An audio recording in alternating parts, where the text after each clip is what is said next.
If you open up an NBA history book, it reads like a comic book, and the main character is always the same man, Wilt Chamberlain. The numbers are so absurd they don't even feel real.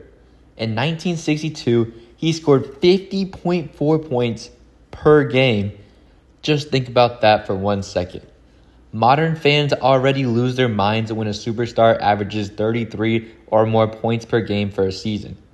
Wilt dropped 50.4. That exact same year, he averaged 48.5 minutes per game. There are only 48 minutes in a standard NBA game. Wilt played every single minute of every single game, including overtimes, sitting out a grand total of 8 minutes the entire season, only because he got hit with a technical ejection. He grabbed 55 rebounds in a single game against his fiercest rival, Bill Russell. He remains the only center in NBA history to lead the entire league in total assists. He was a track and field god, a volleyball Hall of Famer, and a human marvel built out of 7 foot 1 inch of pure explosive steel. By every measurable metric available to the human mind, Wilt Chamberlain is the most dominant athletic force to ever walk the earth.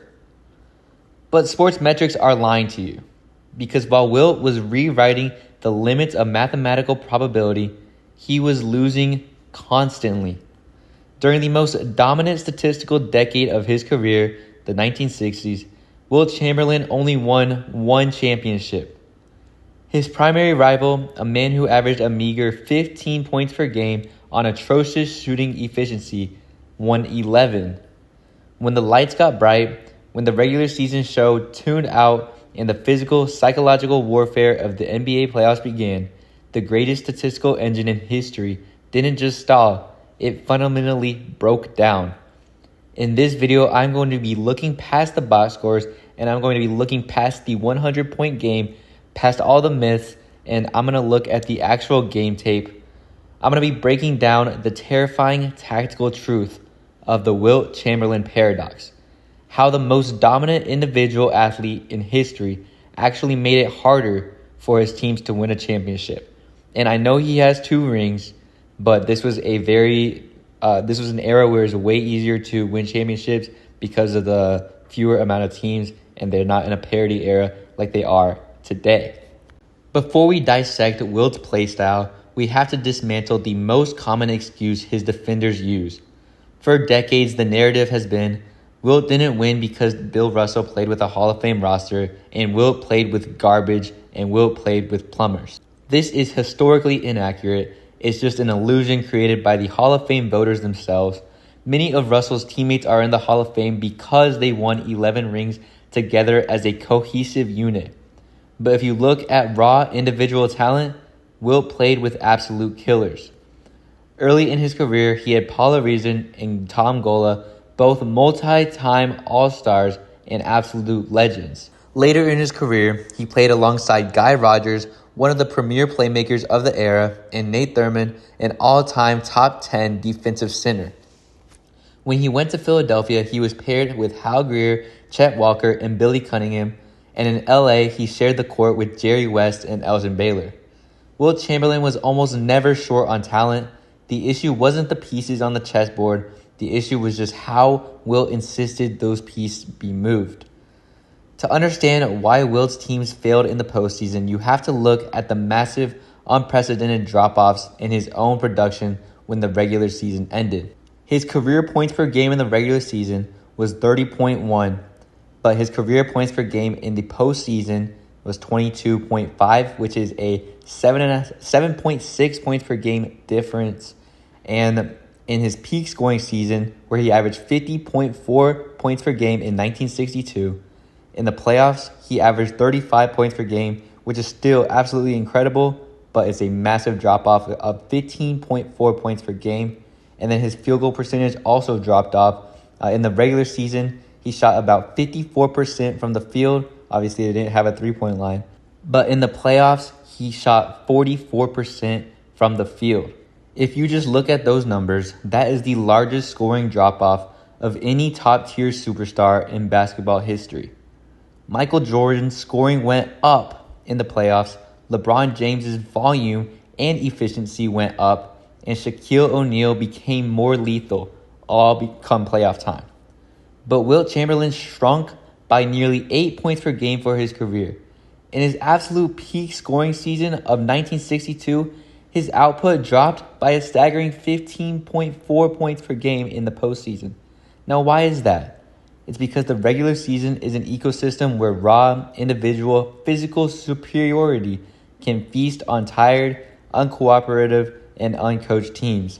But the playoffs are about adjustments, and Wilt Chamberlain was structurally incapable of adjusting. To understand why Wilt's scoring collapsed in the playoffs, we have to look at how he scored. Wilt was a hyper-stationary post-up player. He wanted the ball delivered to him exactly where he wanted it, on the left block, so he could execute his signature fadeaway bank shot or his drop-step dunk. In the regular season against lesser centers or backup big men, this worked flawlessly.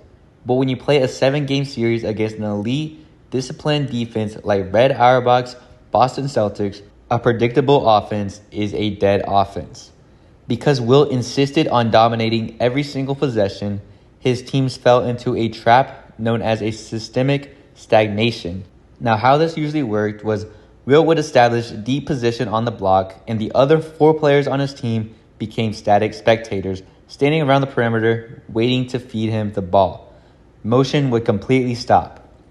Unlike regular season opponents who played him straight up, playoff defenses sent immediate aggressive help. The Celtics would sack their guards, deny the entry pass, or soft double him before he even caught the ball. Because Wilt's teammates spent 80% of the game standing still watching him, they were cold, out of rhythm, and poorly positioned to catch a pass out of the double team. Wilt would force a highly contested, low-efficiency shot over 2 or 3 defenders. This structural flaw completely broke his team's rhythm, and basketball is a game of flow, energy, and touches. When players know they are never going to touch the ball unless Wilt gets trapped and panics, their defense intensity drops, their cutting stops, and the entire team concepts rots from the inside out. Wilt didn't just dominate his team's box score, he dominated their oxygen supply. His coaches didn't run an offense, they ran a Wilt Chamberlain delivery system. And once an elite playoff opponent cut the wire on that system, Wilt's teams had absolutely no backup plan. They just were stat feeding Wilt and weren't really focused on the win, essentially. Now we have to talk about the most damning part of Wilt's legacy. It's a topic that deep dive basketball historians know all too well, but it gets completely scrubbed from the casual highlight reels that we see on Twitter and TikTok.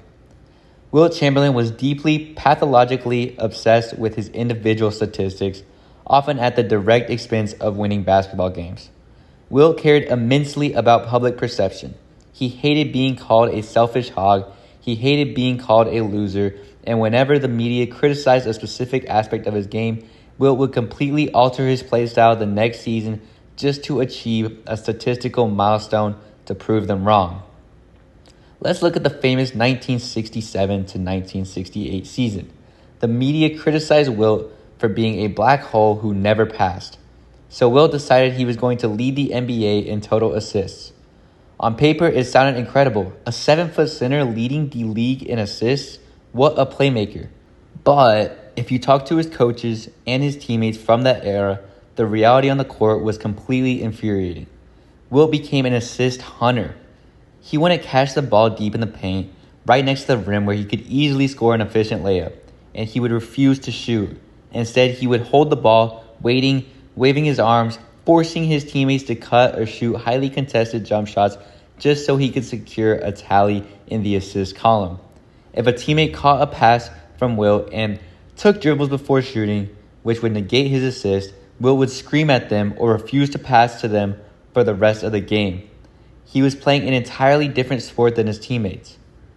Here's another milestone. Wilt was obsessed with never fouling out of an NBA game. Not once. In 1,045 regular season games and 160 playoff games, Wilt never picked up a sixth foul. Mainstream media frames this as an incredible display of discipline, but the actual film reveals a much darker tactical reality. Whenever Wilt picked up his fourth or fifth foul in a crucial game, frequently against the Boston Celtics in the Eastern Conference Finals, he would completely stop playing defense. He would literally step out of the paint, refuse to contest layups, and let opponents score completely unimpeded because he was terrified that fouling out would ruin his pristine, perfect streak. He valued his personal record over a pivotal defensive stop in an elimination game. Think about the psychological toll that takes on a locker room. Your leader, your anchor, your defensive center abandoning his post down the stretch of a playoff game just to protect a personal box score stat. This brings us to the ultimate comparison. You cannot tell the story of Wilt's playoff failures without looking at the mirror image that completely broke him in Bill Russell. Bill Russell was everything that Wilt Chamberlain was not. Physically, Russell was smaller, he was weaker, and he was vastly less skilled offensively. But Russell understood the core mathematics of basketball better than Wilt ever did. Wilt viewed basketball as an accumulation of individual dominance. If I score 50 and grab 25 rebounds, I have done my job, and if we lose, it's not my fault, it's on everybody else's. But Bill Russell viewed basketball as an interdependent ecosystem. He realized that his job wasn't to maximize his own box score, it was to maximize the efficiency of his teammates. Look at how they approached the exact same task. When Wilt grabbed a defensive rebound, he often held onto it to secure possession, looking around to see if he could initiate a play that might give him an assist opportunity. When Bill Russell grabbed a rebound, he executed a pinpoint outlet pass before his feet even hit the ground, igniting a fast break before the opposing defense could even set up. Now, shot blocking wise, Wilt loved the spectacular block.